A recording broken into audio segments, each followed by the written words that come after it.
अस्सलाम वालेकुम, मैं हूं शाहजेब खानजादा। एक तरफ इमरान खान लॉन्ग मार्च और ज़िमनी इलेक्शन की तैयारी में लगे हुए हैं, भरपूर अवामी मुहिम चला रहे हैं, लोगों से अपना साथ देने का बाकायदा हल्फ ले रहे हैं, अपने हवाले से मुख्तलिफ खदशात का इजहार कर रहे हैं, अपने कारकुनों की पहले से जहन साजी कर रहे हैं कि अगर उनकी कोई गंदी वीडियो आती है तो वो जाली होगी, उस पर एतबार ना करें। इमरान खान ने आज शरकपुर में जलसे से खिताब में कहा कि हमारी एजेंसीज उन लोगों के लिए खड़ी हैं जिनका सब कुछ बाहर है। वो लोग जो बाहर बैठे हुए हैं, जिनकी दौलत बाहर, पैसे बाहर, बच्चे बाहर, बिजनेसेस बाहर, इलाज बाहर, ईदें बाहर, उनके लिए आज हमारी एजेंसीज खड़ी हैं। और जिन लोगों का जीना मरना इस मुल्क में है, उनको गद्दारों की तरह, जिस तरह के मुल्क दुश्मन है, उस तरह किया जा रहा है। दूसरी तरफ FIA इमरान खान के खिलाफ ममनुआ फंडिंग केस की तहकीकात कर रही है और मुकदमा भी दर्ज किया हुआ है। और आज FIA के मुकदमे में शहबाज शरीफ और हमजा शहबाज बरी हो गए हैं और तहरीक इंसाफ इसे मजीद NRO 2 का नाम दे रही है। और इमरान खान को अब यह खदशा है कि हुकूमत उन्हें गिरफ्तार करना चाहती है। कल FIA ने अपनी तहकीकात के नतीजे में इमरान खान समेत 11 मुल्जिमान के खिलाफ फॉरेन एक्सचेंज एक्ट के तहत मुकदमा दर्ज कर लिया था। आज इमरान खान की अबूरी जमानत की दरख्वास्त पर इब्तदाई समाअत के बाद चीफ जस्टिस अतर मिन अल्लाह ने इमरान खान को अदालत में तलब कर लिया, जिस पर वो खुद अदालत में पेश हुए। अदालत ने इमरान खान की मंगल तक जमानत मंजूर कर ली और अदालत से निकलते हुए इमरान खान से सहाफ़ियों ने आर्मी चीफ से मुलाकात और सदर मुमलिकत के साइफर से मुतालिक बयान पर सवाल किया तो उन्होंने कोई जवाब नहीं दिया। समझते हैं हुकूमत आपको गिरफ्तार करने में कामयाब हो जाएगी? जो कोशिश अच्छा, नूली कह रही है कि आपको भगा भगा के मारेंगे, ऐसा लग रहा है कुछ आपको बार बार अदालतों में बुला रहे जा रहे हैं। आर्मी चीफ से मुलाकात में क्या तय हुआ था? आर्मी चीफ से मुलाकात में क्या तय हुआ था? सब आपके बयानिए पर तो सदर मुमलिकत भी एतमाद करते नजर नहीं आ रहे।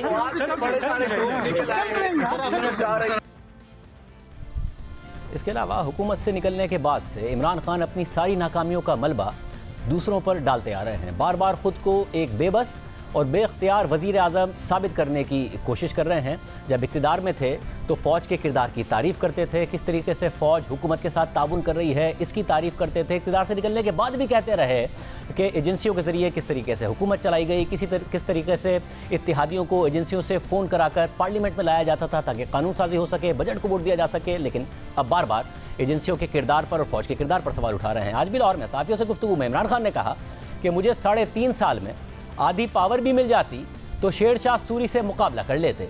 यहाँ जिम्मेदारी मेरी थी लेकिन हुक्मरानी किसी और की थी। अब इमरान खान कह रहे हैं कि अगर मुझे आधी पावर भी मिल जाती तो शेरशाह सूरी का मुकाबला कर लेता, मगर मौजूदा वज़ीर आज़म शहबाज शरीफ तो इमरान खान को मिलने वाली सपोर्ट पर रश करते हैं। शहबाज शरीफ कहते हैं कि इमरान खान को जितनी सपोर्ट मिली उसका 30% भी किसी हुकूमत को मिलती तो पाकिस्तान रॉकेट की तरह ऊपर जाता।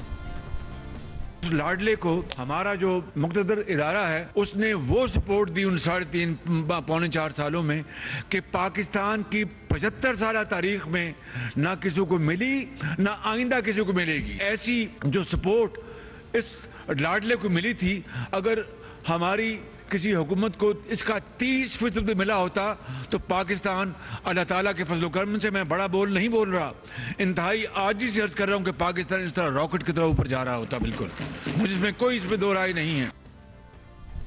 दूसरी तरफ इमरान खान के एहतसाब के बयानियों को एक के बाद एक धचका लग रहा है। पहले Hasan Iqbal Narowal sport city reference में बरी हो गए, फिर मरियम नवाज एवनफील्ड रेफरेंस में बरी हो गई और आज वज़ीर आज़म शहबाज शरीफ और हमजा शहबाज FIA के मनी लॉन्ड्रिंग के मुकदमे में बरी हो गए हैं और ये केस खारिज हो गया है। लाहौर की खुसूसी अदालत ने अपने फैसले में कहा कि मुकदमे में कोई ठोस शवाहिद पेश ही नहीं किए गए। ये वो मुकदमा है जो इमरान खान के दौर में कायम हुआ था और शहबाज शरीफ और उनके बेटों पर 16 अरब रुपए की मनी लॉन्ड्रिंग का इल्ज़ाम लगाया गया था, मगर आज अदालत से इसी मुकदमे में शहबाज शरीफ बरी हो गए हैं। इससे पहले इमरान खान बार बार इस मुकदमे को ओपन एंड शट केस करार देते रहे और ये कहते रहे कि इसमें तो शहबाज शरीफ को यकीनी सज़ा होनी थी। ओपन एंड शट केस था, बच ही नहीं सकता था शहबाज शरीफ। इसने FIA के ऊपर खुद बैठ के, और हमने देखा कि FIA में हुआ क्या है। 16 अरब रुपए के केसेस, FIA के केसेस और cases black and white cases, ये ओपन एंड शट केस था। मगर इमरान खान के अपने दौर में शहबाज शरीफ के खिलाफ किसी भी मुकदमे में कोई ठोस शवाहिद अदालत के सामने पेश ही नहीं किए गए और सवाल उठ रहा है कि अगर आज NRO 2 मिल रहा है तो इमरान खान खुद पौने 4 साल में कुछ साबित क्यों ना कर सके। हम आपके सामने इन्हीं अदालतों के फैसले रख देते हैं, इन्हीं केसेस में जो शहबाज शरीफ पर अंदरूनी मुल्क और बैरून मुल्क असासों के इल्ज़ाम पर सामने आए थे। आज लाहौर की जिस खुसूसी अदालत ने शहबाज शरीफ की बरियत की दरख्वास्त मंजूर कर ली है, इससे पहले उनकी अबूरी जमानत का मामला भी इसी अदालत में कई अरसे तक चलता रहा था। फिर अदालत ने जमानत की मंजूरी के अपने फैसले में केस की मेरिट्स पर अहम सवालात उठाए थे और अपने तफसीली फैसले में लिखा था कि यह बात नोट की गई कि इब्तिदाई तौर पर FIR में 25 अरब रुपए का जिक्र किया गया, बाद में FIR से कुछ शिकें खत्म करके इसे 16 अरब रुपए कर दिया गया। FIR के दूसरे पैराग्राफ में मुश्ताक चीनीवाला के एक खुफिया लेजर को सबूत के तौर पर पेश किया गया, मगर फिर यह दस्तावेज तहकीकात का हिस्सा ही नहीं बन सकी। शहबाज शरीफ और हमजा शहबाज के बेनामी अकाउंट को खुलवाने और चलाने के इल्ज़ाम के हवाले से तहकीकाती अफसर ने महज ज़बानी शवाहिद जमा किए। इसके अलावा 66 ऐसे अफराद के बयानात भी रिकॉर्ड किए गए जिनके चेक्स उन मुश्तबा अकाउंट्स में जमा हुए, मगर उनमें से किसी एक ने भी शहबाज शरीफ और हमजा शहबाज के खिलाफ बयान नहीं दिया। जहां तक शरीक मुल्जिमान के एतराफ़ी बयान का ताल्लुक है, ये एतराफ़ी बयानात पुलिस या FIA के सामने दिए गए। कानून शहादत के आर्टिकल 37 के मुताबिक ये बयानात शवाहिद के तौर पर काबिल कबूल नहीं हैं और ना ही दरख्वास्त गुजारों के खिलाफ इस्तेमाल हो सकते हैं। अदालत ने अपने फैसले में मजीद लिखा कि FIA ने 14 नवंबर 2020 को FIR दर्ज की, मगर 12 दिसंबर 2021 तक ज़िम्नी चालान ही जमा नहीं कराया। यानी खुद इमरान खान की हुकूमत में 13 माह तक FIR दर्ज होने के बाद FIA ने चालान ही जमा नहीं कराया था। अदालत ने अपने फैसले में मजीद लिखा कि FIR के मतन के मुताबिक ये इल्ज़ाम है कि एक सियासतदान ने पार्टी टिकट हासिल करने के लिए 14 मिलियन रुपए यानी 1 करोड़ 40 लाख रुपए का चेक जाती तौर पर शहबाज शरीफ को दिया, मगर FIR में उस सियासतदान का नाम तक नहीं लिखा गया जिसने चेक दिया था, और ना ही पैसों की अदायगी के इल्ज़ाम के हक में कोई सबूत रिकॉर्ड पर है। इसके अलावा FIR के मतन के मुताबिक मज़कूरा सियासतदान ने तहरीरी बयान नहीं दिया, ना ही उस सियासतदान को गवाह बनाया गया। अब ये भी एक अहम मामला है, क्योंकि तहरीक इंसाफ ने इस इल्ज़ाम को भी बार बार मीडिया पर दोहराया, प्रेस कॉन्फ्रेंसेस की, मगर अदालती फैसले के मुताबिक ना तो FIR में उस सियासतदान का नाम लिखा, ना कोई सबूत दिया, ना उसका कोई तहरीरी बयान जमा कराया। अदालत ने अपने फैसले में मजीद लिखा था कि रिकॉर्ड के मुताबिक शहबाज शरीफ और हमजा शहबाज 2 मरतबा यानी 18 दिसंबर 2020 और 8 जनवरी 2021 को जेल में FIA की तहकीकात में शामिल हुए। उस वक्त ये दोनों नैब के केस में गिरफ्तार थे। FIA की तहकीकाती टीम के जेल के दौरे के बाद FIA की तरफ से 5 महीने तक खामोशी इख्तियार की गई, मगर जब दोनों दरख्वास्त गुजारों को नैब के केसेस में लाहौर हाई कोर्ट ने जमानत पर रिहा कर दिया तो FIA की तहकीकाती टीम ने कॉल अप नोटिस जारी कर दिया। बादियुन नज़र में इससे पता चलता है कि प्रोसिक्यूशन दरख्वास्त गुजारों को दोबारा गिरफ्तार करना चाहती थी। बादियुन नज़र में यह FIA की बदनीयती जाहिर करता है। अदालत ने अपने फैसले में मजीद लिखा कि FIA की तहकीकाती रिपोर्ट के पैराग्राफ नंबर 39 के मुताबिक 100 डिपॉजिटर्स तहकीकात में शामिल हुए, जबकि 64 के बयानात रिकॉर्ड किए गए और ये बयानात 67 करोड़ रुपए के डिपॉजिट से मुताल्लिक हैं, जबकि इल्ज़ाम 16 अरब रुपए का है। उनमें से किसी एक ने भी अपने बयानात में शहबाज शरीफ और हमजा शहबाज का नाम नहीं लिया, हालांकि उनके बयानात रिश्वत, किकबैक्स या कमीशन की तरफ इशारा तक नहीं करते। अदालत ने अपने फैसले में मजीद लिखा कि दरख्वास्त गुजारों की गिरफ्तारी से कुछ हासिल नहीं होगा। अदालती फैसले के मुताबिक ये बात भी नोट की गई कि दरख्वास्त गुजार 27 जनवरी 2022 से अबूरी जमानत पर हैं और उन पर जमानत के गलत इस्तेमाल का कोई इल्ज़ाम भी नहीं है। 2 या 3 तारीखों के अलावा दरख्वास्त गुजार अदालत के सामने बाकायदगी से पेश भी हो रहे हैं। बादियों नज़र में करप्ट प्रैक्टिसेस, सरकारी हैसियत के गलत इस्तेमाल, किकबैक्स और कमीशन के इल्ज़ामात को ट्रायल के दौरान मजीद तहकीकात की ज़रूरत है। इस मौके पर इन इल्ज़ामात के ठोस शवाहिद दस्तियाब नहीं है। दोनों दरख्वास्त गुजार शहबाज शरीफ और हमजा शहबाज पहले ही इसी तरह के इल्ज़ाम का लाहौर की एहतसाब अदालत में सामना कर रहे हैं। ये तो था FIA के केस में शहबाज शरीफ और हमजा शहबाज की जमानत कबल गिरफ्तारी का तफसीली फैसला, जिसमें केस के मेरिट्स पर सवाल उठाए गए। जबकि इस केस से पहले नैब के मनी लॉन्ड्रिंग और आमदनी से ज़ायद असासाजात केस में भी शहबाज शरीफ की गुज़िश्ता साल लाहौर हाई कोर्ट से जमानत मंजूर हुई थी। इमरान खान का दौर था और उन्हें 7 माह हिरासत में रखने के बाद अप्रैल 2021 में जमानत पर रिहा कर दिया गया और नैब आज तक कुछ साबित नहीं कर सका है। हालांकि शहबाज शरीफ इमरान खान की हुकूमत में 7 माह जेल में रहे। उस वक्त 27 सफ़हात पर मुश्तमिल जमानत के तफसीली फैसले में लाहौर हाई कोर्ट की 3 रुकनी बेंच ने लिखा था कि अदालत जमानत बादस गिरफ्तारी में आज़ादी के उसूलों पर आंखें बंद नहीं रख सकती। शहबाज शरीफ का केस मजीद इंक्वायरी का मुतकाजी है। उनके अकाउंट में TTs आने का कोई सबूत नहीं दिया गया और ना ही उनके ख़ानदान के अफराद का उनके ज़ेर किफ़ालत होने का कोई ठोस सबूत फराहम किया गया।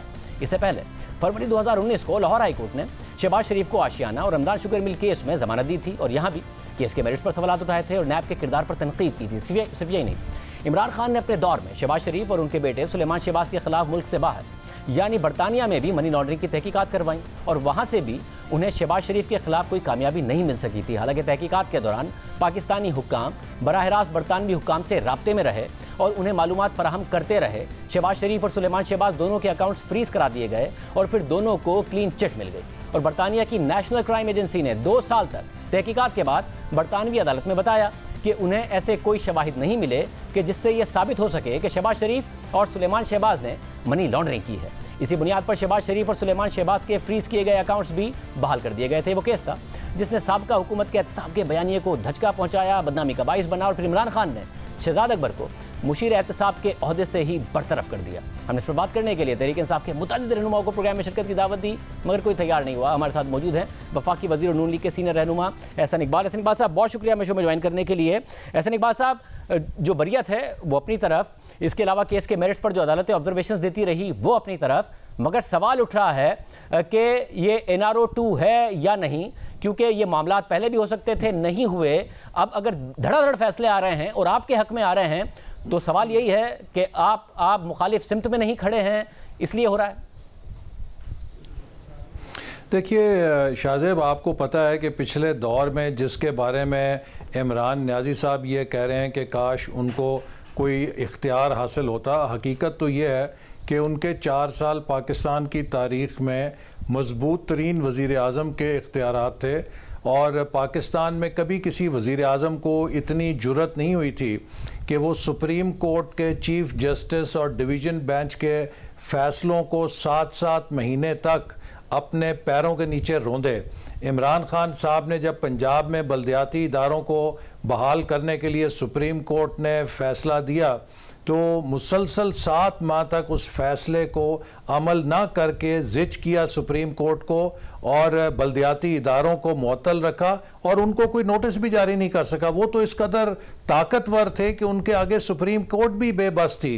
तो जो छोटी अदालतें हैं, जो एहतसाब अदालत है, जो कोई दहशतगर्दी की अदालत है या मुतहद अदालतें हैं, उनकी क्या हैसियत हो सकती है। मैं सबसे बड़ा नुक्ता ये कहना चाहूँगा कि इमरान खान साहब के दौर में शहबाज शरीफ साहब और उनके बेटों के ख़िलाफ़ इन्होंने जो शवाहिद मनी लॉन्ड्रिंग के FIA में पेश किए थे और इन मुकदमात में पेश किए थे, ये सारा पुलंदा उठा के इन्होंने बरतानिया की नेशनल क्राइम एजेंसी को भी पेश किया था और इनकी अवलीन कोशिश ये थी कि ये बरतानिया की नेशनल क्राइम एजेंसी से शहबाज शरीफ साहब को किसी तरीके से इंडाइट करवा लें ताकि ये कह सकें कि बैनुल अक़वामी इदारे ने इनको करप्शन में मुलव्वस पाया। लेकिन आपने देखा कि वो सारा जो शवाहिद इन्होंने अपने बकौल वहाँ पर जमा कराए थे, उनको नेशनल क्राइम एजेंसी ने भी रद्दी की टोकरी में फेंक दिया। वो कागज़ जो शहजाद अकबर साहब हिलाते थे प्रेस कॉन्फ्रेंस में, 2-2 घंटे वक्त ज़ाय करते थे। वहाँ पर 2 साल में अकाउंट फ्रीज हुए। इमरान खान साहब के दौरे हुकूमत में ही वहाँ से शहबाज शरीफ साहब और उनके बेटे को क्लीन चिट मिल गई, शहजाद अकबर को बरतरफ होना पड़ा, मगर यहाँ पर आपको वो रिलीफ नहीं मिल रहा था। तो सवाल इसलिए उठ रहा है कि अगर अब रिलीफ मिल रहा है तो वो इसीलिए मिल रहा है ना कि आप उस वक्त एक मुखालिफ सिमत में खड़े थे, अब एक मुखालिफ सिमत में खड़े हैं। तो पाकिस्तान में जो एहतसाब का अमल है या फिर इंसाफ का अमल है, उस पर सवाल तो बहरहाल उठ रहा है कि वो भी उसी सूरत में मिलता है जिस सूरत में आप लोगों को मिल रहा है।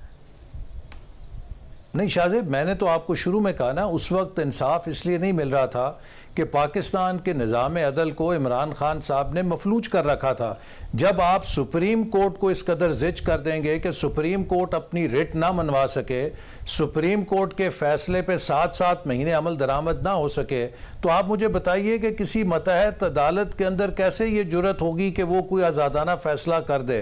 तो इसलिए उस दौर के अंदर इन्होंने हर तरह से अदालती निज़ाम को मफलूज किया, उसको अपना किरदार अदा करने से रोका। और आपने देखा कि जब उनका दबाव अदालती निज़ाम से हटा तो एक एक करके वो सारे फैसले मेरिट के ऊपर बरी हो रहे हैं। अगर मेरा रेफरेंस खारिज हुआ है तो वो नए NRO के ऑर्डिनेंस के ऊपर खारिज नहीं हुआ, वो पुराने नैब के कानून के ऊपर खारिज हुआ है। अगर मरियम नवाज साहिबा जो हैं वो बरी हुई हैं तो वो अपने मेरिट के ऊपर और उसी कानून के तहत जिसके तहत मुकदमा कायम किया गया था। और इसी तरह शहबाज शरीफ साहब की जो बरीयत है ये कोई नया नैब के ऑर्डिनेंस के तहत नहीं हुई, ये मेरिट के ऊपर हुई है। अगर अदालतें अब बुनियादी तौर पर चीज अगर मेरिट्स पर फैसले दे रही हैं तो फिर आप लोग जो फिर धड़ाधड़ मुकदमे बना रहे हैं इमरान खान साहब के खिलाफ, उसमें कामयाबी तो फिर आपको भी नहीं मिलेगी। आप अगर उम्मीद रखते हैं कि वो अरेस्ट हो जाएंगे और फिर अदालतें उनके साथ वही करेंगी जो आप लोगों के साथ हुआ, क्योंकि अदालतें उस वक्त आपका इल्ज़ाम है कि उनके बाकायदा तौर पर कंट्रोल में वो किस तरीके से मामला चला रहे थे, तो फिर आगे बढ़िए, सियासी तौर पर सियासी अमल में आगे बढ़िए, उनसे भी बात कीजिए। वो रास्ता भी ऐसा लगता है कि ढूंढ रहे सदर के इंटरव्यू से कि किसी तरह पार्लियामेंट में वापसी का रास्ता हो, सियासी अमल को आगे बढ़ाइए। जी शाहजेब, हमारे दौर में अदालतों पे कोई हमारा दबाव नहीं है। हम अदालतों को ये नहीं कह रहे कि आप किसी के ख़िलाफ़ फ़ैसला दें या किसी के हक़ में फ़ैसला दें। और अगर पीटीआई ने और इमरान खान साहब ने झूठे मुकदमे बनाए थे तो यकीनन उसमें जिसके ख़िलाफ़ भी झूठा मुकदमा था उसने बरी होना था। लेकिन इमरान खान साहब के ख़िलाफ़ जो शवाहिद हैं, जो इनके ख़िलाफ़ मुकदमे बन रहे हैं, वो तो बहुत ठोस हकीकत के ऊपर हैं और हक़ाइक़ के ऊपर हैं। उसकी सबसे बड़ी मिसाल ये है कि शहबाज शरीफ साहब के ख़िलाफ़ अगर झूठा मुकदमा था और झूठी खबर आई तो उन्होंने डेली मेल को 24 घंटे नहीं तो चंद दिनों में चैलेंज किया बरतानिया के अंदर। आप मुझे बताइए कितने हफ्ते हो गए हैं, महीने हो गए हैं, फाइनेंशियल टाइम्स ने जो ये स्टोरी ब्रेक की कि इमरान खान साहब चंदा खैरात इकट्ठा करते थे और उसे अपने सियासी मकासद के लिए इस्तेमाल करते थे। आज तक क्या इमरान खान साहब ने फाइनेंशियल टाइम्स को कोई लीगल नोटिस भेजा है? क्या उसके खिलाफ कोई मुकदमा किया? बरतानिया के अंदर नहीं कर सकते, चूंकि इन्हें पता है कि अगर वहां पे ये मुकदमा उनके खिलाफ किया तो वो शवाहिद अदालत में पेश हुए तो इनको लेने के देने पड़ जाएंगे। इसी तरह जो FIA ने अब तहकीकात की हैं फॉरेन फंडिंग केस में, उसमें ऐसे नाकाबिले तरदीद शवाहिद मिले हैं कि शर्मनाक हैं कि किस दीदा दिलेरी के साथ इमरान खान साहब चंदों को अपनी सियासत में इस्तेमाल करते रहे हैं। बहुत शुक्रिया इकबाल साहब हमारे साथ मौजूद थे। अब वक्त ही बताएगा कि जिन ठोस शवाहिद की वो बात कर रहे हैं वो किस हद तक दुरुस्त साबित होते हैं। तहरीक इंसाफ ने बड़े बड़े दावे किए, बहुत बड़े बड़े दावे किए, अदालत ने केस के मेरिट्स पर उनके अपने ज़माने में सवालात उठाए और आज शहबाज शरीफ, हमजा शहबाज बरी हो गए हैं। एक और अहम मामला है, कराची के शहरियों में इस वक्त परेशानी है। जो सईद गनी साहब की तरफ से बयान दिया गया कि वो दिल दुखाने वाली बात है, जिस तरीके से उन्होंने कराची के शहरियों के बारे में बात की, वो हमारे साथ मौजूद होंगे एक ब्रेक के बाद।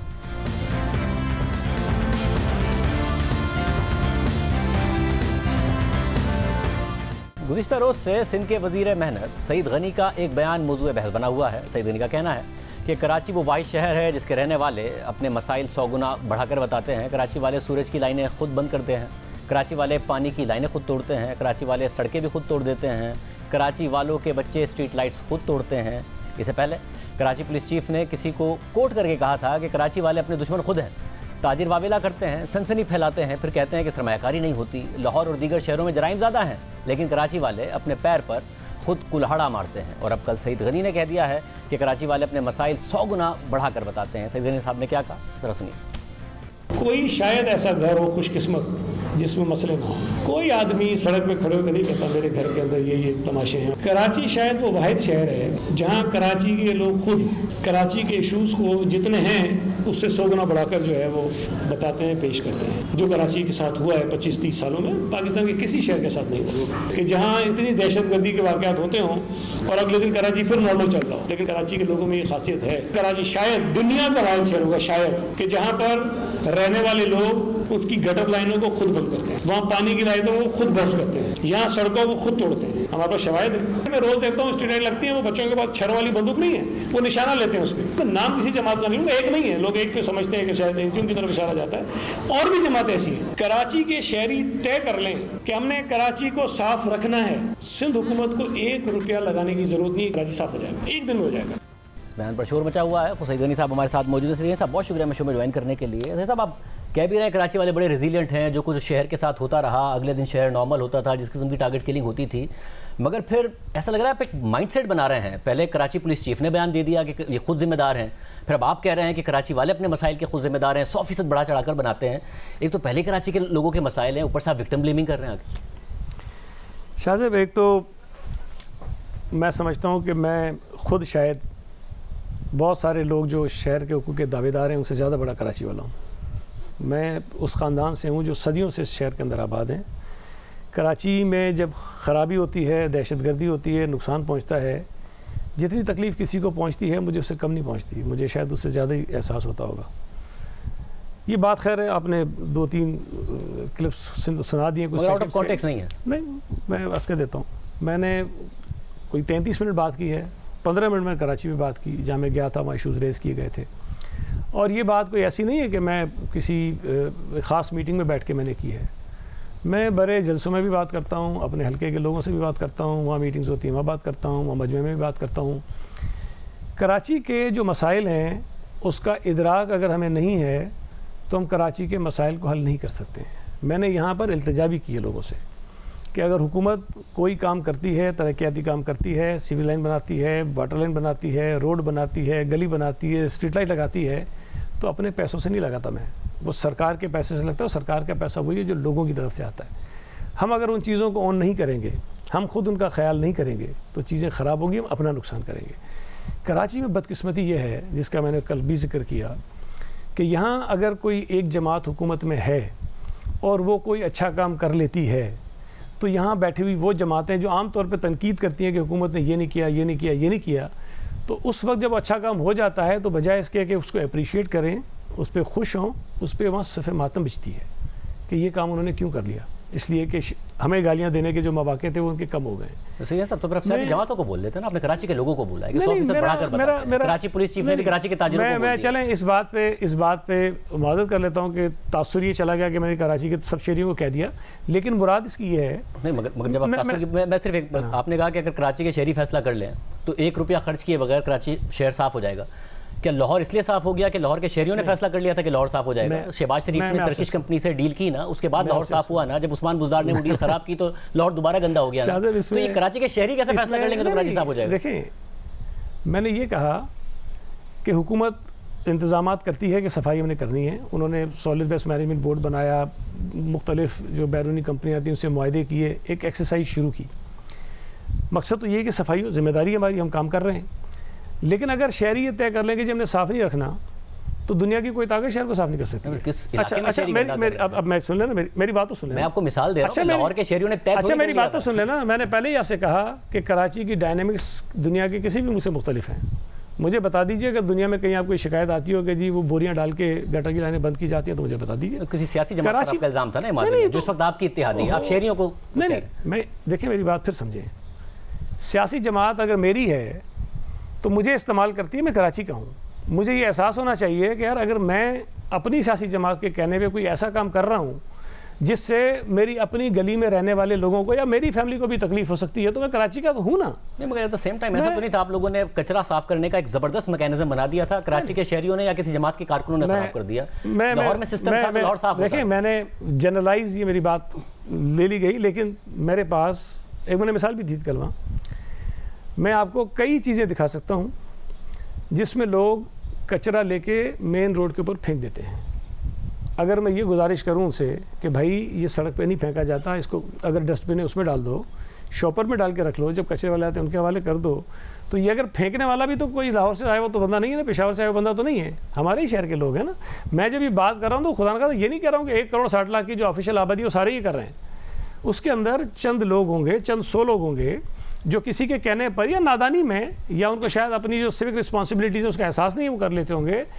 हम जब तक अपने शहर की ओनरशिप नहीं लेंगे, हम अपने जो भी असासे हैं, ये हमारे सड़कें, लाइट्स, स्ट्रीट लाइट्स हमारे एसेट्स हैं, हम अगर उनका ख्याल नहीं करेंगे कि छर्रों से बच्चे कर देते हैं, बच्चों का ताल्लुक तो किसी सियासी जमात से नहीं है। मैंने कब कहा सियासी जमात से? तो सियासी जमात से नहीं है, आप कराची के शहरियों को कह रहे हैं। मैंने ये कहा इक्का दुक्का वाकयात आपने नोटिस किए, इसका मतलब है कि स्ट्रीट लाइट्स आप लोगों ने भरपूर लगा दी हैं, कराची के बच्चे तोड़ते रहते हैं स्ट्रीट लाइट्स। मैंने ये कहा, मुझे इल्म में कोई चीज़ है तो मैं शेयर तो करूँगा। आपके इक्का दुक्का वाकयात आपके इल्म में होंगे ना, कोई शरारती बच्चे आपके इल्म में होंगे, वो किसी भी शहर में हो सकते हैं, कराची के बच्चे। मैंने उसमें गुजारिश ये की कि भाई हमारे बच्चे हैं जो ये करते हैं, ये हमारी जिम्मेदारी है कि हम उन बच्चों को समझाएं अपने कि भाई अगर आपने कोई खेलना मिलना भी हो तो ये कहीं और निशानेबाजी कर ले, बजाय इसके कि कोई ऐसी चीज़ को नुकसान पहुंचाए जो हमारी अपनी सहूलत के लिए है।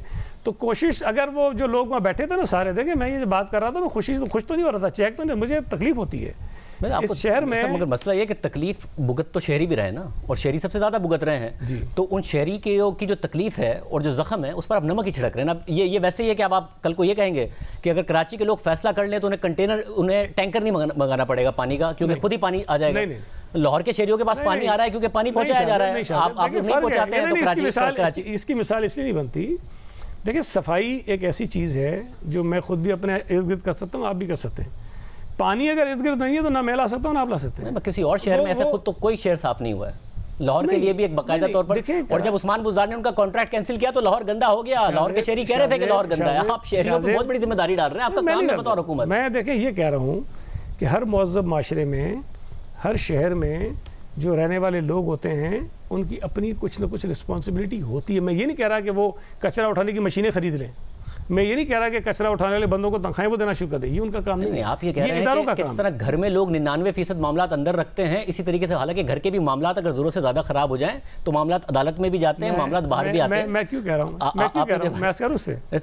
आप ये भी बता दें, मगर फिर ये भी बता दें ना फिर कराची के लोग अगर फैसला कर लें तो उनके क्या मोबाइल छीनना बंद हो जाएंगे, मोटरसाइकिल छीनना बंद। अब जो कराची पुलिस चीफ उन्होंने कहा कि लाहौर में हालात ज्यादा खराब है, पर माजरत के साथ लाहौर में आपको कोई शख्स नहीं मिलेगा, आपके भी दोस्त होंगे जो ये कहे कि मेरे जानने वालों में या मेरे साथ मोबाइल छीना ही छीना है। कराची में आपको और दूसरा आदमी मिलेगा, आपके जानने वालों में भी, मेरे जानने वालों में। क्राइम ना शहरियों के हाथ में है कि वो बेचारे उसको कम कर सकें, ज़्यादा कर सकें। ज़ाहिर है वो तो क्रिमिनल्स हैं जो करते हैं, और पुलिस की हुकूमत की रिस्पॉन्सिबिलिटी कि उसको ठीक करें, उसके साथ नहीं जोड़ सकता। मैं तो सिविक रिस्पॉन्सिबिलिटीज़ की बात करता हूँ कि जो हम कर सकते हैं, जो मैं कर सकता हूँ, जो आप कर सकते हैं, जो कोई भी शहरी कर सकता है, मैं तो उसकी बात कर रहा हूँ।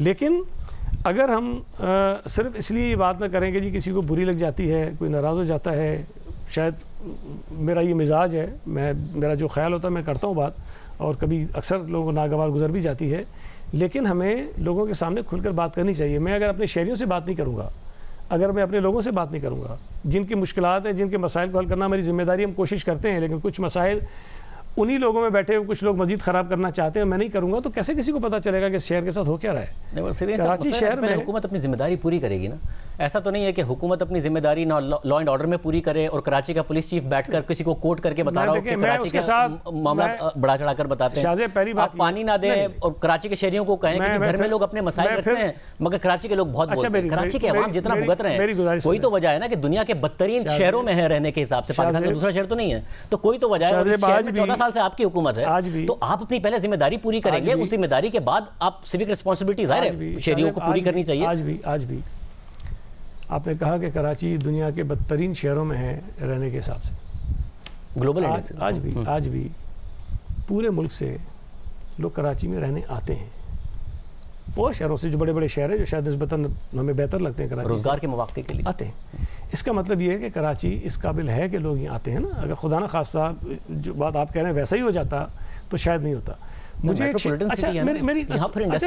यहाँ पर पोर्ट है, रोजगार के लिए लोग आते हैं, मेरी गुजारिश तो सुन, टैक्स देता है, आप लोगों ने डिलीवर करना है, आप आवाम से शिकायत कर रहे हैं। कहीं नहीं रह जाता हूँ। देखें, कुछ लोग जो कराची में नहीं रहते हैं, आते हैं किसी और शहर से, किसी और मुल्क से, तो जब वो कराची आते हैं तो उनके जो रिश्तेदार हैं उनको फ़ोन करते हैं कि जी कराची तो डूबा हुआ है, कराची तो बर्बाद है, कराची तो तबाह है। लेकिन जो बताते हैं नहीं, ऐसा तो नहीं है भाई, हम भी शहर के अंदर फिर रहे हैं, तो हम भी पूछते हैं कि भाई वो जो आप देख रहे थे वैसा ही है? वो कहते हैं नहीं, जो बताया जा रहा है, दिखाया जा रहा है वैसा नहीं है।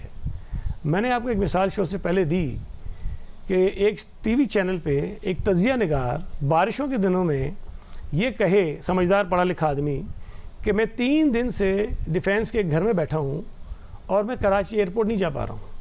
ये 2 साल पुरानी बात है। शो के बाद मैंने फ़ोन किया, मैंने कहा मुझे एड्रेस बताइए, मैं आपके पास आता हूँ, रास्ता आप बताइए, मैं आपको एयरपोर्ट लेके जाता हूँ। सारे रास्ते खुले हुए हैं। आप चैनल पे बैठ के ये क्यों मैसेज देना चाहते हैं? मीडिया से हुई, देखें वो जो कि आपकी शिकायत दुरुस्त हो सकती है, और वो मीडिया वाला जिसकी आपने मिसाल बताई वो कराची से भी नहीं था। मेरी गुजारिश ये है, चले आप बात करें। नहीं, मगर आप खुद कराची वाले हैं, बिल्कुल, और बाकायदा तौर पर कराची वाले हैं, यहीं पर पले बड़े हैं, तो इसलिए कराची के शहरियों विक्टिम ब्लेमिंग हो वो ये डिजर्व नहीं करते हैं। कराची के शहरी डिजर्व करते हैं कि उनके हालात बेहतर किए जाएं। देखें, जब मैं ये कहता हूं उनके पानी के मसाइल बेहतर किए जाए, उनका ट्रांसपोर्ट का निजाम बेहतर किया जाए, उनके लिए लॉ एंड ऑर्डर का निजाम बेहतर किया जाए, उनके लिए वेस्ट मैनेजमेंट का निजाम बेहतर किया जाए, वो ये डिजर्व करते हैं और आप उम्मीद करते हैं। ये सारी हमारी नहीं उम्मीद करते, ये सारी हमारी रिस्पॉन्सिबिलिटी है, पूरी करेंगे। मैंने इन्हीं बातों में कराची के लोगों की जो ख़ास बात है उसका इजहार किया है कि कराची के लोग इतने बुरे हालात से गुजर कर भी शहर को ज़िंदा किए खड़े हैं कि अगर मतलब कि दुनिया के किसी शहर के साथ वो होता जो शहर के साथ हुआ है, वो शहर बर्बाद हो जाता। अल्लाह का शुक्र है कराची फिर खड़ा है। ये कराची के लोगों की वजह से, उनकी मेहनत की वजह से ना। लेकिन अगर कराची शहर में ही कुछ लोगों की जो तादाद है महदूद सही, वो अगर कुछ ऐसे काम करते हैं जिसकी वजह से करोड़ों लोगों के लिए मसाइल पैदा होते हैं, और हमारा ये काम है कि उनको आगाह करें कि ये चीज़ें क्यों हो रही हैं। अगर कोई शख्स नादानस्तगी में ही सही जो उसकी जिम्मेदारी बनती है वो पूरी नहीं कर रहा, मैं ये समझता हूँ मेरी रिस्पॉन्सिबिलिटी है कि मैं बताऊँ, इसलिए कि मैं जिस पोजीशन पे हूँ। मुत्तफिक हूँ कि कराची के जो मसाइल हैं हमारी जिम्मेदारी वो इस वक्त डिलीवरी के प्रॉब्लम की वजह से हैं। ऐसा नहीं है कि अवाम ने, क्योंकि सड़कों पर सारे अवाम निकल आए कराची कचरा फेंकने के लिए इसलिए हैं, या अवाम जो हैं वो नाले बंद कर रहे हैं इसलिए हैं। तो जो डिलीवरी का मसला है वो ज़्यादा बड़ा मसला है। आपको अगर कुछ इक्का दुक्का ऐसी मिसालें मिली हैं या किसी सियासी जमात ने इस तरीके से काम किया है जिस पर आप आमतौर पर एतराज़ होता है, और आजकल आपकी इत्तेहादी और आप उसका नाम लेने के बजाय कराची के अवाम को कह रहे हैं, तो दोनों चीज़ें हमें समझनी चाहिए। मैं यहाँ बैठकर ये बिल्कुल क्लेम नहीं कर रहा कि हमने कराची की सारी सड़कें ठीक कर दी हैं, कराची का कोई मसला नहीं, मैं बिल्कुल क्लेम नहीं कर रहा हूँ। ठीक है, हमने कोशिश की है, कुछ हो गए कुछ नहीं हुए, बहुत ज़्यादा करने की ज़रूरत है। लेकिन अगर कोई ये कहे कि ये शहर में कुछ नहीं हुआ, हर सड़क टूटी हुई है, हर इदारा बर्बाद है, लोगों के लिए कुछ नहीं है, इससे मैं डिसएग्री करता हूँ। तो जहाँ जो बेहतरी है हमें उसको मान लेना चाहिए, जहाँ बेहतरी करने की ज़रूरत है हमें उसको बताना चाहिए कि जी इस चीज़ को बेहतर करने की ज़रूरत है। हमारे ऊपर इल्ज़ाम था, जायज़ इल्ज़ाम था, तनकीद जायज़ थी कि जी हम ट्रांसपोर्ट नहीं ला सके, बहुत वक्त गुजर गया, बिलाखिर हम ले आए, कोशिश कर रहे हैं, उसके बाद मज़ीद इजाफा हो जाएगा। हम पे इल्ज़ाम था कि हम गवर्नमेंट की तरफ से अच्छी एम्बुलेंस सर्विस जो है वो नहीं दे सके, बहुत वक्त गुजरा, लेकिन किसी तरह करके हमने दे दिया। हम पे इल्ज़ाम था, जो खैर बराह रास्त सिंध हुकूमत का काम नहीं होता, कि जी कचरा शहर से नहीं उठ रहा। हमने एक इदारा बनाया, उस इदारे के ऊपर भी तनकीद होती रही, लेकिन उस इदारे की वजह से कुछ निस्बतन बेहतरी आई। और कल मैंने कहा इसी बातचीत में कि Sindh solid waste management board की जो कारकर्दगी है मुझसे अभी तक मुतमईन नहीं है कि 100% में मुझे इत्मीनान हो जाए कि सब ठीक हो रहा है। नहीं, कुछ बेहतरी आई है, मज़ीद उसके अंदर बेहतरी की गुंजाइश मौजूद है। लेकिन ये जो मामलात को कराची के ख़राब करने के अंदर कुछ एलिमेंट्स ऐसे हैं जो जानबूझ के करते हैं, जो किसी शहर में नहीं होते। यहाँ बदकिस्मत यही वाहिद शहर है। आपने खुद ने माना कि आप पे इल्ज़ाम था और आपने कहा कि वो उस वक्त दुरुस्त भी था, बाद में हमने डिलीवर करने की कोशिश की है, मगर आप कुछ लोगों पर जिम्मेदारी डाल रहे हैं। ये है ऐसे कि मुझे अगर रोज़ाना 40 मिनट का शो करना है और मैं 25 मिनट का शो करके कहूँ कि बाकी 15 मिनट का कोई और जिम्मेदार ये नहीं हो सकता, मुझे 40 मिनट का शो करना पड़ेगा। उसके बाद अगर किसी और की जिम्मेदारी है जिसकी वजह से चीज़ें ख़राब हुई हैं तो मैं उसको पॉइंट कर सकूँगा। तो इसलिए आप अपना काम पहले पूरा कर लें, उसके बाद दूसरों पर जिम्मेदारी। नहीं, मैं एक तो फिर कर दूँ, मैंने बिल्कुल भी, मेरी ये मकसद नहीं था, मेरी बात से अगर ये तासुर गया तो उसमें माज़रत चाहता हूँ कि मैं शहरियों को ब्लेम करूँ। नहीं, शहरियों में कुछ लोग ऐसे हैं। अब जब देखें, अगर मैं बैठ के कुछ गलत करूँगा तो मैं भी तो शहरी हूँ ना भाई। मैं यही कह रहा हूँ कि हम में से ही लोग हैं जो ये करते हैं, तो हमें उन पर नज़र रखनी चाहिए, उनको समझाना चाहिए, उनको थोड़ा सा शऊर देना चाहिए कि भाई सियासी इख्तलाफात होते हैं, अपनी जगह रखें, तनकीद करें, वोट जिसको मर्जी दे दें, लेकिन कोई ऐसा काम ना करें जिससे आम शहरियों को तकलीफ पहुँचे। चलिए, आपने शहरियों से माजरत की है, ये एक अच्छी बात है। सर साहब बहुत शुक्रिया, और उम्मीद करते हैं कि कराची के लोगों के लिए आपकी डिलीवरी भी और ज़्यादा बेहतर होगी। प्रोग्राम में ब्रेक शामिल करते हैं और हम पर बात करें। पिछले 1.5 माह से खबरें सामने आ रही हैं कि सवात, मालाकंड, मर्दान और खैबर पख्तूनख्वा के दीगर इलाकों में टीटीपी के साथ मुज़ाकरात के नतीजे में अस्करियत पसंद मुख्तलिफ इलाकों में वापस आ गए हैं, जिसके बाद खैबर पख्तूनख्वा के कुछ इलाकों में दहशतगर्दी, भत्ताखोरी और टारगेट किलिंग के वाक़यात में इजाफा देखने में आ रहा है। पीर को सवात की तहसील में एक स्कूल वैन पर फायरिंग का वाक़या पेश आया, जिसमें वैन का ड्राइवर जाबहक और फ्रंट सीट पर बैठे 2 बच्चे ज़ख्मी हो गए थे। इस वाक़े के बाद जाबहक होने वाले ड्राइवर के वुरसा समेत हज़ारों की तादाद में असातिज़ा, स्कूल के बच्चों और आम आवाम के अलावा दीगर सियासी जमातों की जानिब से सवात और मैंगोरा में एहतजाज किया गया। हज़ारों की तादाद में अवाम शरीक हुए और अस्करियत पसंदों की कार्रवाइयों के खिलाफ एहतजाज किया। यह एहतजाज 40 घंटों तक जारी रहने के बाद ज़िला इंतज़ामिया की जानिब से मुलविस अफराद को गिरफ्तार करने की यकीन दहानी के बाद कल ख़त्म हुआ। लेकिन इसके बावजूद अभी भी सवात और इतराफ़ के दीगर इलाकों में सूरत हाल कशीदा है और खौफ व हिरास का माहौल है। गुज़िश्ता रोज़ वज़ीर आला खैबर पख्तूनख्वा के तर्जुमान बैरिस्टर सैफ ने प्रेस कॉन्फ्रेंस में कलअदम टीटीपी के इस वाक़े में किरदार की तरदीद करते हुए कहा कि हर हमला जिसको तालिबान का कोई ग्रुप तस्लीम करता है उसका हरगिज़ मतलब ये नहीं होता कि वो तहरीक तालिबान पाकिस्तान ने किया है। हर वाक़या जो तालिबान के नाम से होता है, हर हमला जो उसको तालिबान का कोई ग्रुप तस्लीम करता है, इसका हरगिज़ ये मतलब नहीं होता कि वो तहरीक तालिबान पाकिस्तान ने किया है। ये जो वाक़यात हुए इनमें से कुछ टीटीपी नूर वली ग्रुप ने किए हैं, उन्होंने उसको तस्लीम किया है, और कुछ को मुखालिफ लोगों ने किया। तहरीक तालिबान पाकिस्तान के कई ऐसे लोग थे जो पहले तहरीक का हिस्सा थे, उनके साथ शाना बशाना तहरीक में मौजूद रहे हैं, लड़ाइयों में हिस्सा लिया है, जंगें लड़ी हैं पाकिस्तान की हुकूमत के ख़िलाफ़। अब उनकी ये जो बातचीत चल रही है इस वक्त पाकिस्तान हुकूमत की और उनकी, उसके वो इस पूरे मुज़ाकराती अमल से वो इख्तिलाफ़ करते हैं। और उन्होंने बरमला भी कहा है, ओपनली भी कहा है कि हम मुज़ाकरात नहीं चाहते, हम पाकिस्तान के साथ जंग लड़ना चाहते हैं। और वज़ीर दाखिला राना सनाउल्लाह की ज़ेर सदारत स्टीयरिंग कमेटी का इजलास हुआ, जिसमें खैबर पख्तूनख्वा में दहशतगर्दी के बढ़ते वाक़यात पर गौर किया गया। और इजलास के बाद राना सनाउल्लाह ने ट्वीट में कहा, आज मैंने स्टीयरिंग कमेटी बराए अमन के इजलास की सदारत की, जहां खैबर पख्तूनख्वा में दहशतगर्दी के हालिया वाक़यात बिलखुसूस सवात की सूरत हाल का मुकम्मल जायजा लिया गया। लेकिन बदकिस्मती से PTI के अरकान दावत देने के बावजूद इजलास में शरीक नहीं हुए। इजलास में सूबाई हुकूमत की दहशतगर्दी के वाक़यात की रोकथाम के लिए मदद पर मुत्तफ़िका तौर पर इत्तफाक हुआ।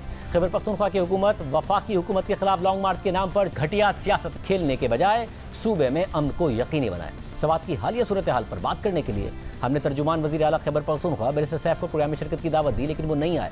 हम पूरी सूरत हाल पर बात करेंगे। सवात से नुमाइंदा जियो न्यूज़ महबूब अली, जो गुज़िश्ता कई बरसों से बहादुरी के साथ इस मामले को कवर करते रहे हैं। महबूब, बहुत शुक्रिया हमें शो में ज्वाइन करने के लिए। महबूब, ये बताइएगा, अब खुद तर्जुमान खैबर पख्तूनख्वा कह रहे हैं कि लाजमी नहीं है कि हर वाक़या में तहरीक तालिबान पाकिस्तान मुलविस हो, कुछ ऐसे लोग भी हैं जो उनसे नाराज़ हैं, वो भी कार्रवाइयों में मुलविस हो सकते हैं। क्या सूरत हाल है? मैं नहीं जानता कि सूबाई हुकूमत के तर्जुमान ऐसा क्यों कह रहे हैं। हालांकि अनऑफिशियल तमाम इतलात ये है कि यहाँ पर जो लोग आए हैं वो तहरीक तालिबान ही के लोग आए हैं। तहरीक तालिबान के लोगों से जो हमारा ऑफ द रिकॉर्ड जो एक रब्ता होता है, तो वो ख़ुद भी लोग कहते हैं कि हम एक मुआहदे के तहत जो है वापस स्वात आए हैं और हमें ये बताया गया है कि आप अपने घरों को वापस जा सकते हैं। तो ऑन ग्राउंड सिचुएशन ये है कि यहाँ पर तकरीबन 300 से लेकर 400 तक ये लोग जो है ये मौजूद है। स्वात के खासतौर पर जो हिली एरियाज़ है और स्वात का जो खासतौर पर तहसील मटा है, तो वहाँ पर ये लोग ज़रूर मौजूद है। मैं सब अगर 300 से 400 लोग हैं तो फिर तो पुलिस और इंतज़ामिया कार्रवाई कर सकती है, क्या वो कार्रवाई नहीं कर रहे हैं क्या? शाजिद साहब, आज से तकरीबन कोई एक माह कबल स्वात पुलिस ने तहसील मटा के इलाके कनाला में एक चेक पोस्ट भी कायम किया था और पुलिस का मौक़िफ़ ये है कि हमने मुख्तलिफ जो पहाड़ी सिलसिले है वहाँ पर इनके इर्द गिर्द जो है वो घेरा डाल दिया है, लेकिन अभी तक हमें हिदायत नहीं मिली है किसी किस्म की कार्रवाई की। दूसरी अहम बात शाजिद साहब ये है कि जब हम यहाँ पर इंतज़ामिया से बात करते हैं, सिविल इंतज़ामिया से बात करते हैं, तो वो लोग ये कहते हैं कि सूबाई हुकूमत का मौक़िफ़ ये है कि ये जो स्वात में जो कुछ हो रहा है तो इसकी जिम्मेदार मरकजी हुकूमत है। मतलब मरकजी हुकूमत पर जिम्मेदारी डाल रहे हैं, मगर पुलिस को गो अहेड खैबर पख्तूनख्वा की हुकूमत नहीं दे रही है कि वो कार्रवाई करे, या कोई और नहीं दे रहा है? बिल्कुल शाजिब साहब, यही बात है कि जब पुलिस को खैबर पख्तूनख्वा की हुकूमत की जानिब से गो अहेड मिलेगा तो ज़ाहिर बात है कि उसके बाद वो कार्रवाई भी करेंगे। लेकिन लगता यूँ है कि अब तक यहाँ पर जो पुलिस हुक्काम है उनको शायद खैबर पख्तूनख्वा हुकूमत की तरफ से गो अहेड नहीं मिला है, इसलिए अब तक इन लोगों के खिलाफ जो है वो कोई कार्रवाई अमल में नहीं लाई गई है। मतलब और ख़ुद इस इलाके से ताल्लुक़ है वज़ीर आला महमूद खान साहब का, क्या वो खुद आए हैं, कोई ऐसे उन्होंने इक़दामात किए हैं या फिर अहकामात दिए हैं कि शहरी परेशान ना हो? शाजिब साहब, ना तो अब तक चीफ मिनिस्टर जो है वो तकरीबन गुज़िश्ता 1.5 से 2 माह के दौरान स्वात आए हैं, न उनके काबीना के लोग जो है यहाँ पर मौजूद है। स्वात से पाकिस्तान तहरीक इंसाफ के 2 सूबाई वज़रा है, इसके अलावा उनके 6 जो है वो दीगर सूबाई असम्बली के अरकान है, लेकिन वो भी स्वात नहीं आते, ना वो मीडिया का सामना करते हैं, न इस हवाले से अपना मौक़िफ़ देने के लिए तैयार है। तो सबसे बड़ा इशू ये है कि न तो वज़ीर आला खैबर पख्तूनख्वा जो है वो गुज़िश्ता 2 माह के दौरान स्वात आए हैं और न उनके काबीना के लोग जो है वो स्वात आने की ज़हमत करते हैं। जिस इलाके में ये वाक़यात हो रहे हैं तहसील मटा, तो ये वज़ीर आला खैबर पख्तूनख्वा का आबाई इलाका है। सब कुछ जो है सबसे ज़्यादा हालात जो है इस वक्त तहसील मटा ही में ख़राब है, लेकिन इसके बावजूद भी हालात जो है वो बदस्तूर ख़राब है। दिन ब दिन जो है मुख्तलिफ़ कार्रवाइयाँ हो रही है और हालात जो है ठीक होने का नाम नहीं ले रहे हैं। मैम, तो आपने पहले भी इस सारे मामलात कवर किए, तो कम से कम ये कहा जा सकता है कि ऐसा नहीं है कि सूरत हाल कोई 2007-2008 वाली हो गई है। तादाद भी इस वक्त जो अस्करियत पसंद आए हैं उनकी कम है, और जो कार्रवाइयाँ कर रहे हैं उनकी तादाद भी कम है। अगर हुकूमत कोशिश करे तो इस पर काबू पाया जा सकता है अगर एक्शन लिया जाए। बिल्कुल शाजिब साहब, हालात पर काबू पाने के 2 वजूहात है। 2 वजूहात के बाइस हालात पर काबू पाया जा सकता है कि इस दफ़ा जो लोग स्वात आए हैं तो यकीनन उनकी तादाद बहुत कम है। वो जो साल 2008 और 9 में जो ये लोग आए थे तो शायद उस वक्त उनकी तादाद बहुत ज़्यादा थी। पहली वजह तो ये है। दूसरी अहम वजह यह है कि शाजिब साहब, जब से स्वात में हालात ख़राब हो गए हैं तो स्वात की तकरीबन हर तहसील में हफ्ते में एक मुजाहरा ज़रूर होता है। ख़ासतौर पर अगर हम कल की मुजाहरे की बात करें तो कल स्वात के मरकजी शहर मिंगौरा में जो एक ज़बरदस्त मुजाहरा हुआ था, तो उसमें स्वात के तमाम सियासी पार्टियों के लोग मौजूद थे। पाकिस्तान मुस्लिम लीग नून, तहरीक इंसाफ, अवामी नेशनल पार्टी, हद तक कि जमात इस्लामी के सेंटर मुश्ताक अहमद ने भी इस मुजाहरे से खिताब किया। और मकामी लोग जो है जब हम उनसे बात करते हैं तो वो ख़ुद ये कहते हैं कि हम इस दफ़ा स्वात में बदअमनी के लिए और हालात ख़राब करने के लिए बिल्कुल तैयार नहीं है। लोगों के दरमियान जो है एक ज़ीरो टॉलरेंस पाया जाता है और लोग एक ही बात कह रहे हैं कि शहरियों को तहफ़्फ़ुज़ देना रियासत और रियासती इदारों की ज़िम्मेदारी है। तो लोग तहफ़्फ़ुज़ चाहते हैं, लोग अमन चाहते हैं और लोगों का ये भी कहना है कि अगर हमें तहफ़्फ़ुज़ नहीं दिया गया तो फिर हम अपना तहफ़्फ़ुज़ खुद करेंगे। बहुत शुक्रिया। आज के प्रोग्राम में इतना ही। इजाज़त दीजिए। अल्लाह हाफ़िज़।